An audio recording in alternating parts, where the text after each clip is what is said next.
दोस्तों, बड़ी खबर ये निकल करके आ रही है कि आयतुल्ला अली खामनेई के बेटे मोज्तबा खामनेई नए सुप्रीम लीडर घोषित किए जाएंगे। और दोस्तों, उससे बड़ी खबर यह है कि ईरान के हमलों के डर से अब लोग इजराइल छोड़कर भागने को मजबूर हो गए हैं। इजराइल छोड़ रहे हैं, इजराइल खाली कर रहे हैं।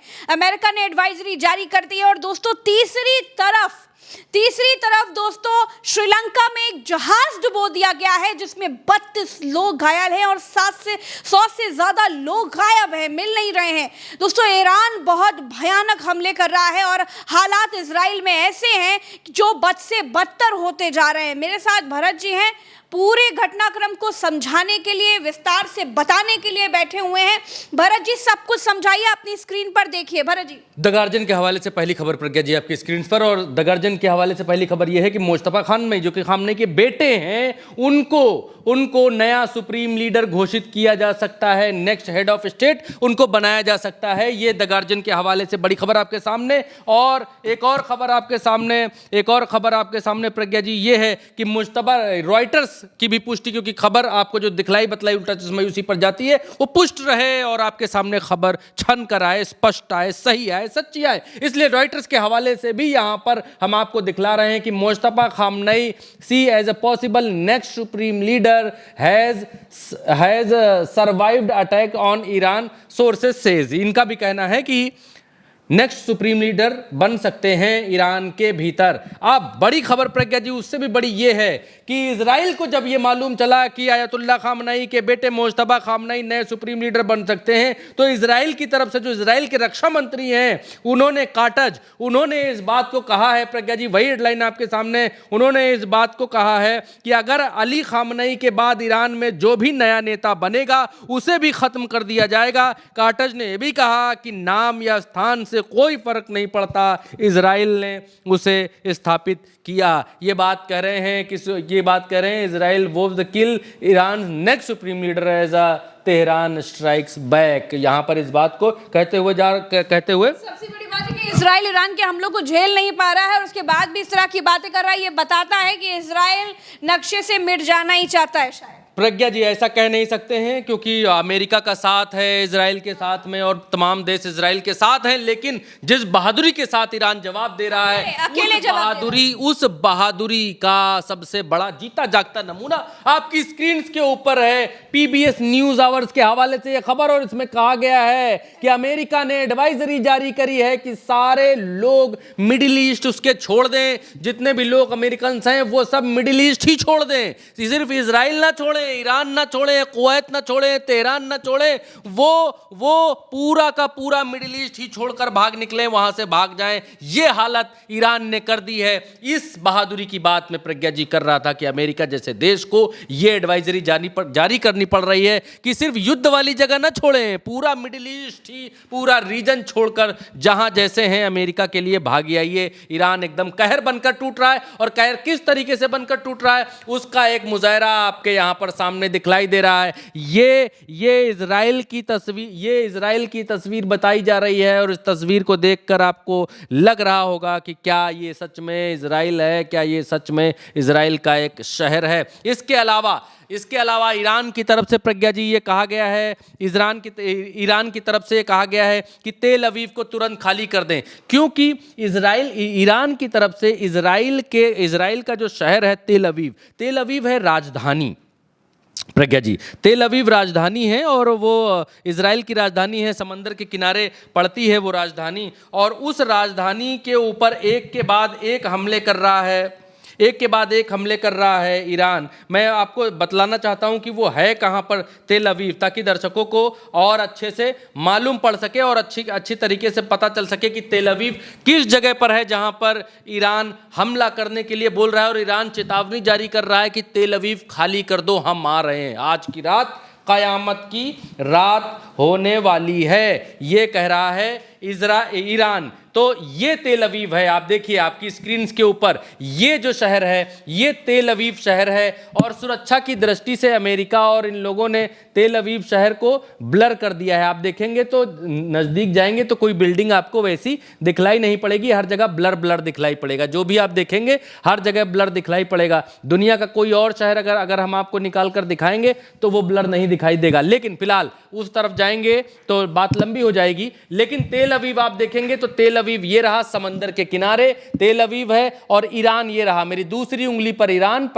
दूसरी उंगली पर ईरान, पहली उंगली पर तेल अवीव। समंदर के किनारे तेल अवीव है, और यहां से इस शहर को निशाना बना रहा है ईरान। क्यों? क्योंकि ये इनकी राजधानी है, और राजधानी को धुआं धुआं करने की फिराक में है ईरान, और लगातार यहां पर बम वर्षा हो रही है। कल हमने आपको एक वीडियो दिखाया था जिसमें दिखाया था कि किस तरीके से भयंकर विस्फोट, ऊपर से गोलाबारी यहां पर हुई और मिसाइल्स यहां पर गिरी, ड्रोन अटैक्स यहां पर हुए, और इजराइल रोक नहीं पा रहा है हमले ईरान की तरफ से जो हो रहे हैं। और इसीलिए ईरान कह रहा है तेल अवीव खाली करो, अमेरिका कह रहा है तेल अवीव ही नहीं पूरा मिडिल ईस्ट खाली करो और भागकर हमारे नागरिक हमारे यहाँ आ जाएं।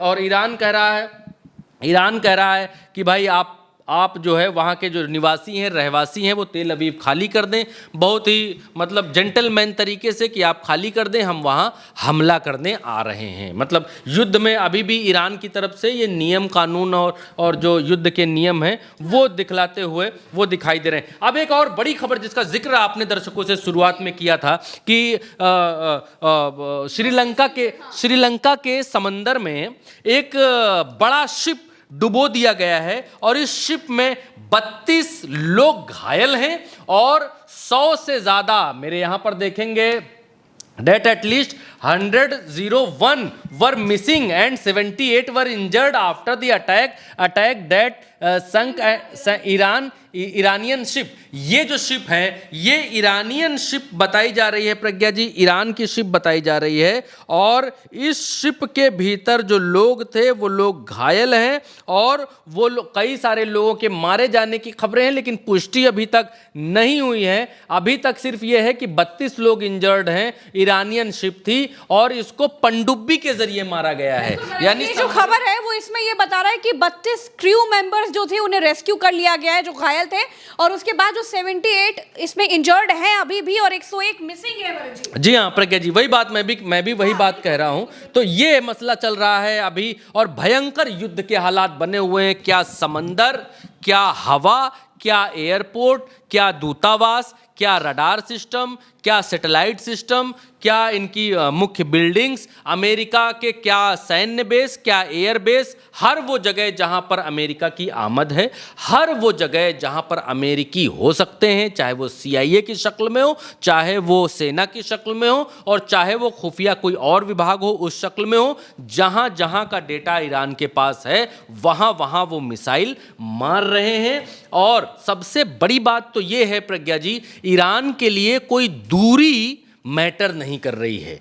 ईरान हर उस जगह मिसाइल मार दे रहा है जिस जगह पर उसको लग रहा है, डेटा उसके पास है कि यहाँ पर अमेरिकी सैनिक या अमेरिकी सैन्य ठिकाना हो सकता है। इवन साइप्रस तक, साइप्रस जो जगह है मैं अभी आपको दिखला देता हूं। साइप्रस ये जो जगह है, अभी आप देखिए दर्शकों, ये जो साइप्रस है यहां पर अमेरिका ने, ये ब्रिटेन का है साइप्रस, यहां पर ब्रिटेन का सैन्य ठिकाना है, यहां पर अमेरिका ने भागकर छुपना चाहा, क्योंकि अमेरिका अभी कहां है, अभी यहां है, अभी यहां है, बहरीन में है, कतर में है, दुबई में है, कुवैत में है, और ये सऊदी अरेबिया में है, ओमान में है। इन सब जगहों पर बेस है, इन सब जगहों के बेस को धुआं कर दिया ईरान ने। तो अब उसने यहाँ सबसे अपना झोला झटका उठा लिया है, ऐसा कहा जा रहा है, और जितने इनके बेसेस हैं उनको या तो ना चलने की स्थिति में कर दिया ईरान ने, या तो तबाह कर दिया, या तो पूरा ही डैमेज कर दिया। इसलिए अमेरिका ये चाहता था कि हम ये साइप्रस जो है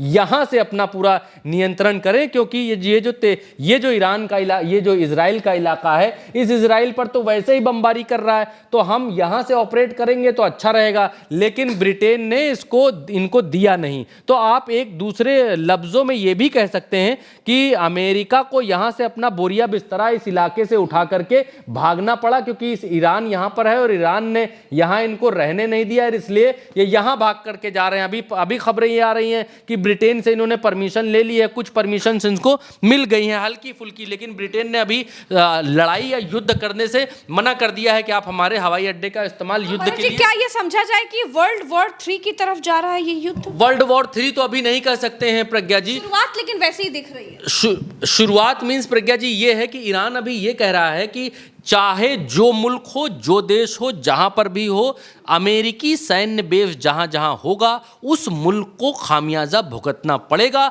हम वहां मारेंगे, जरूर मारेंगे, घुस करके मारेंगे। अब ये सर्जिकल स्ट्राइक जैसा मामला नहीं रह गया है, अब सीधा मिसाइल उड़ती है और एयरबेस पर गिरती है। तो मैं ये बात कह रहा था कि ईरान के लिए किसी भी दूरी तक मार देना, मिसाइल को मार देना, उसको जहाज लेकर के नहीं जाना पड़ रहा, बड़ी बात नहीं है। मिसाइल मार दे रहा, आप कहीं भी बनाइए, वहां उड़कर मिसाइल चली आ रही है और वहां गिर जा रही है। इसी वजह से ब्रिटेन ने कहा कि हाय दैया, हमारे यहाँ भैया ना बना लेना बेस वरना आएगी मिसाइल उड़ते हुए, यहाँ आएगी, गिरेगी और हमारा हो जाएगा ध्वस्त, हमारा तो जो है करोड़ों अरबों का नुकसान हो जाएगा और तुम तो झोला झटका उठा लोगे। अरे कहकर स्पेन ने भी मना किया, अरे कहकर चले जाओगे। 11 मजदूर सीमेंट सरिया बाद में हम लगाएंगे, हम उसको ठीक कराते घूमेंगे और दुश्मनी ऊपर से ईरान से हमारी हो जाएगी। तो भैया हमको माफ करो दद्दू, अपना ठिकाना कहीं और ढूंढो। और स्पेन ने कल यही किया, स्पेन ने भी कहा कि भैया अपने जहाज वहाज यहाँ से उठाओ, और स्पेन से तो लेकर के इनको जहाज अपने भागने पड़े, उसने खाली करा लिया तुरंत। जैसे मकान मालिक आता है किराएदार से घर खाली कराता है,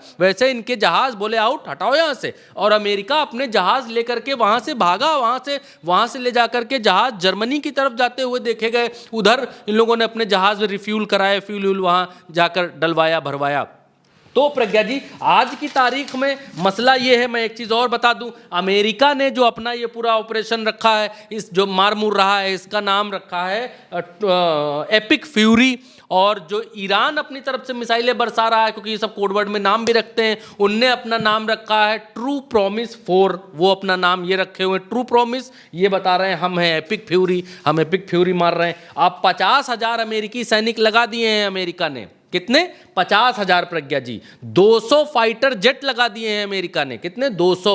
2 एयरक्राफ्ट कैरियर लगा दिए। एयरक्राफ्ट मतलब एक बड़ा जहाज, जिस जहाज के अंदर छोटे मोटे और सब जहाज जूझ ये लोग भर करके लाते हैं, वो लगा दिए हैं। और जो है 17 ईरान के जहाज जो हैं वो तबाह करने का दावा अमेरिका कर रहा है कि हमने 17 तबाह कर दिए। और ईरान जो तबाह कर रहा है उस पर अमेरिका कह रहा है कि नहीं वो तबाह गलती से हो गया, तो फ्रेंडली फाइट में हो गया, फ्रेंडली फाइट, गलती ये सब बता तौर पर दिखाई दे रहा है कि ईरान भारी पड़ रहा है और ईरान भारी पड़ता जा रहा है।